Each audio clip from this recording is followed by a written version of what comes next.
I want to tell you a little story about what happened last year when I went. I remember I was real excited to go and full of enthusiasm. And I walked the halls, thousands and thousands of people. I have to tell you, even though I'm a communicator, I'm actually quite shy. And so for me to be with thousands of people, it's quite nerve-wracking. But I still went. And I remember I saw this founder who was just sitting by his booth, actually looking a little bit bored. And he had all the decks ready. He had his product ready to display. He had the brochures, the backdrop looked great, but he just kind of sat there and waited for people to talk to him. And meanwhile, just a few booths down, there was another founder just having a completely different experience. He was talking to people left and right. There were people around him wanting to talk to him.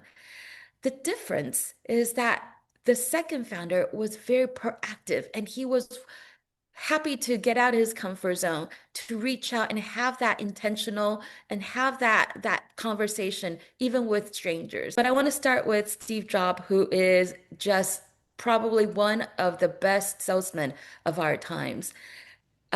His quote, which I love, he said, "The most powerful person in the room is storyteller." The greatest skill you can develop or that you would want your kids to have that will stand the test of time is storytelling.